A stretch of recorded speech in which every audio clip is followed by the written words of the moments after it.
Thank you.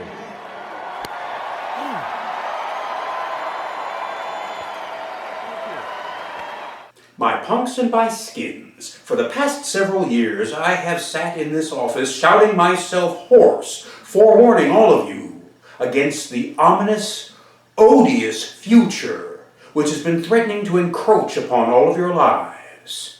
And as you can probably discern from the foregoing footage, that time has come to pass.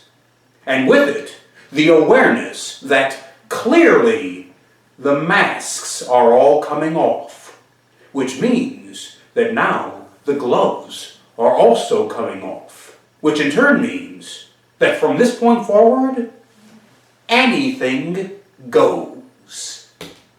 But you see, this holds true for everybody, all across the entire spectrum. Everybody, including you. Seeing that footage from last week, it brought back some memories. For instance, do you happen to recall the scandal and the upset ignited by some unquestionably questionable campaign merchandise a few years back? Now, when I saw the first few contrasts, I recollect allowing that, yes, there were some pronounced similarities until I saw these.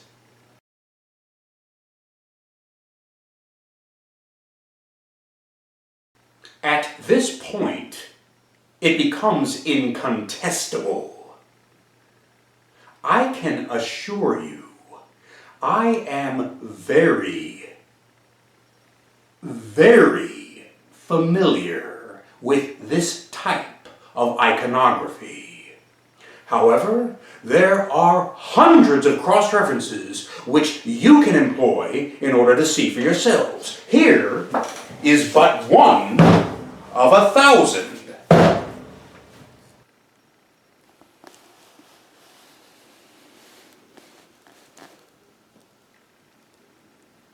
Now, with this truth not merely exposed, but unapologetically asserted, aggressively established by this obscenely unworthy opponent, a question is raised. For those of you who are still committed to fighting the good fight, what are you going to do about this? Well, now, for those of you who find that, for any number of reasons, you are unable to adopt the Luigi Mangione approach to social activism, other forms of resistance present themselves. It is said that the best defense is a good offense, and I find that this can be true, especially when the enemy in question has already assumed the role of the original offender, offending everybody else with the antagonism of their highly offensive original offense. To wit,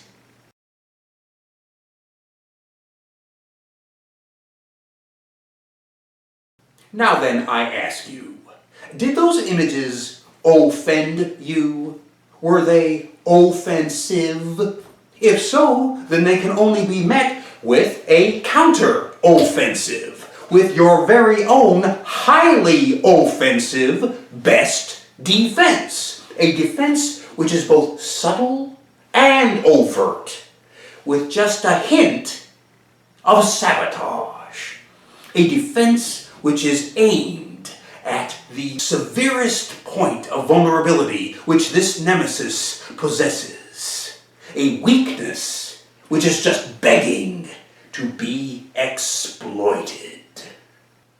Remember, kids, one of your greatest advantages rests in the credo: confusion to our enemies. Rampant, absurdist confusion. Remember also that you are dealing with an enemy which absolutely, positively cannot stand to be mocked. With a crybaby intensity they simply cannot abide being made fun of. And therein lies that point of vulnerability. I have told you this before. Satire, parody, lampoon, ridicule, scoff, scorn, mock, mockery. And there are oh so very many ways of doing this. Today I propose just one of the many in our formidable arsenal. This is a concept which I conceived decades ago and which I even implemented and introduced a couple of times. But you see, because I actually dared to believe that you were all progressing in the right direction, it ended up being put on hiatus for the duration. Until now, that is. Now the time seems to be at hand in which to reintroduce it. It entails the always popular technique of looking to the horrific example set by the enemy and then reflecting it right back at them by following that example. Especially since they have made it perfectly okay, completely acceptable, so to do. Since they are so damn eager to revisit yesterday by borrowing so heavily on imagery and motifs from a past interval, I suggest that you do the same. Being as they are so hell-bent on making a fascist statement, you can respond by making a fashion statement. And just how do you do that?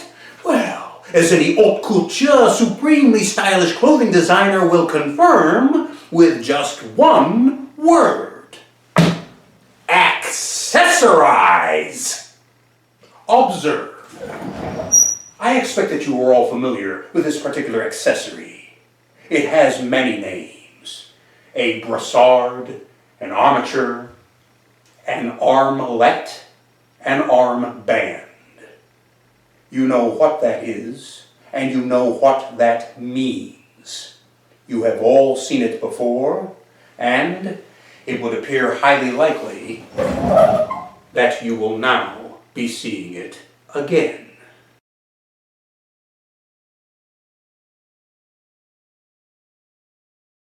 Well, in keeping with your own preemptive counter-offensive, I propose that you steal their thunder by beating them to it, by going all in, by going all out.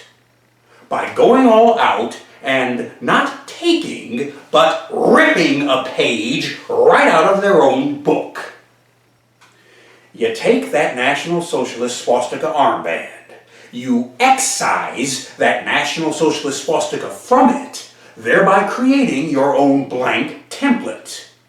And then you turn around and you superimpose upon that blank template your very own symbol of choice. It can be anything, anything at all, which represents your very own personalized, stylized, individualized brand of defense, resistance, and defiance. It's as simple as a trip to the dry goods store. Here are but a few examples. Our first variation should resonate with quite a few of you out there, as should the second and the third. And of course we have the legendary hammer and sickle for any latter-day Soviet communist sympathizers. Now our next really borrows from the past. Absolutely goes for the throat and is preemptively, spitefully in your face. Behold, the Mogan David. What could be more fitting? For those of you who are a little bit too cross with Israel these days, perhaps you would prefer this. Just looking at that puts me in mind of this. Black Power. that always reminded me of the Nation of Islam, which of course reminds me of the Islamic faith overall. And while we are in the Orient, we of course have this. And in focusing upon theology and religion, we of course have this. Although we have to be careful with this one, lest any Christian nationalist fundamentalists get a hold of it, instead of a real deal authentic Christian, like this particular luminary. And just looking upon this individual puts me in mind of yet another one, appreciable to a large element out there, which of course is complemented by this and by this. Or, to borrow from the past yet again, by this. And while we have in mind victims and survivors, there is, of course, this. By now, should any of you out there be confused, perhaps this one is just for you. And if perchance there are those of you who are a little bit miffed at what you are seeing, perhaps this one speaks volumes for you. And of course, if you are both confused and miffed, perhaps this is tailor-made for your mindset.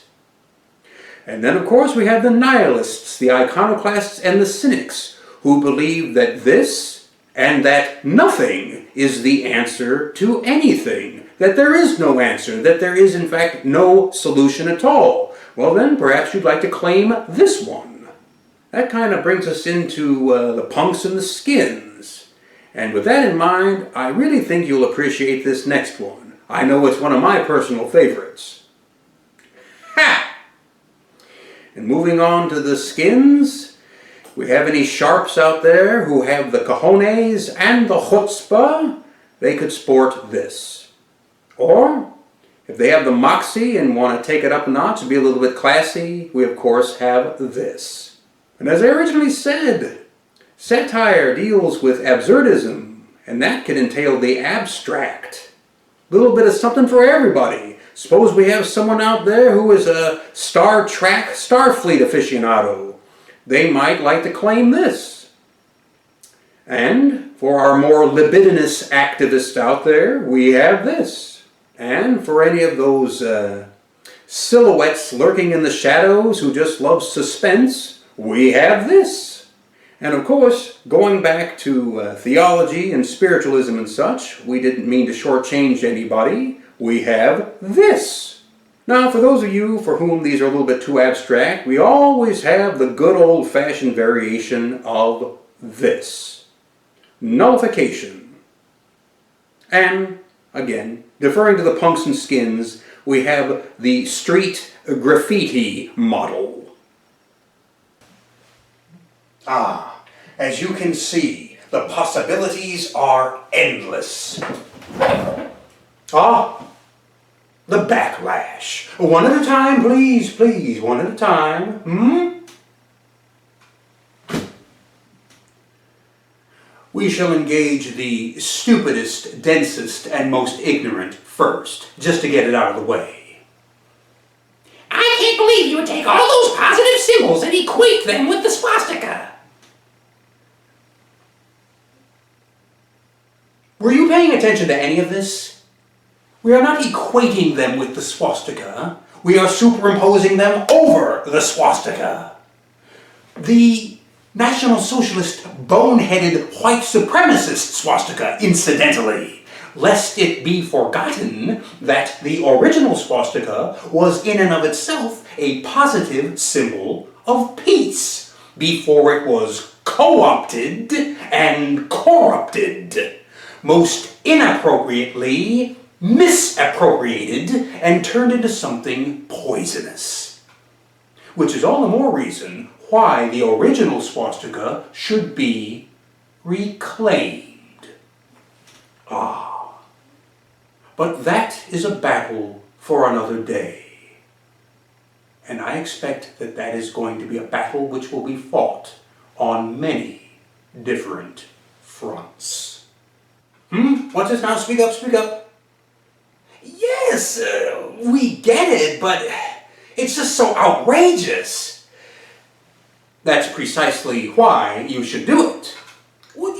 Yeah, but it's so irreverent and insensitive. That's all the more reason why you should do it. Well, yes, but it's just so offensive. That's exactly why you should do it. You need to take that, own that, take it to the streets, and reflect it right back to the aggressors and the oppressors. Can't you just envision it?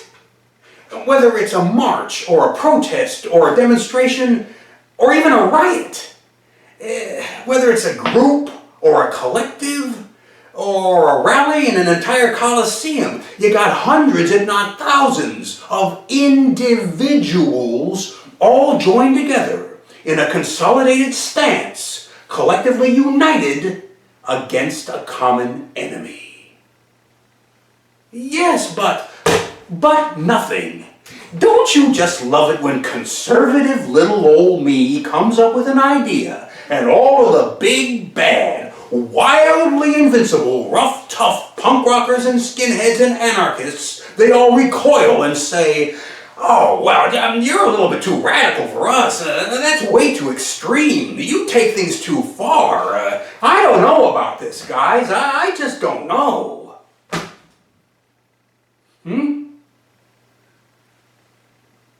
Oh, yes, indeed. Here it comes. The flatlining bottom line. We get it. We understand it. We understand the concept, the satirical humor, the logic. We understand it completely.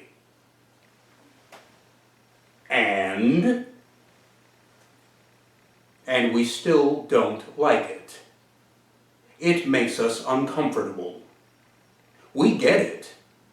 We just don't like it. You know, there's a lot going around today that isn't all that likable. But I hear you. I hear you loud and clear. This concept is too extreme. It's too, como se dice, sus. Too cringe. This concept is not for everybody. It is certainly not for the meek or the weak. There are some who can talk the talk and walk the walk. And there are some who cannot. You are, of course, welcome to defer to your own methods and techniques of demonstrating defiance and resistance. And I am fairly certain that the next time they play the national anthem, we can count upon you to drop down onto your knees and kneel in front of your enemies. That'll show them who's boss. No, this recourse is reserved for those of you who are willing, able, and eager to embrace both the pen and the sword of sterling satire, forged in the spirit of Hogan's heroes. So help me, Mel Brooks. And for those of you whose imaginations are inspired, I gotta wonder, I'm so curious, what will your personalized, stylized, individualized representative symbol be? You know you're thinking of one. I can't wait to see what it's gonna be. What's my own symbol? Well, if you can't guess, I don't know whether or not I should tell you. After all, political philosophies, they're so private, they're so personal. I mean, after all, not everybody goes around wearing their politics on their sleeve.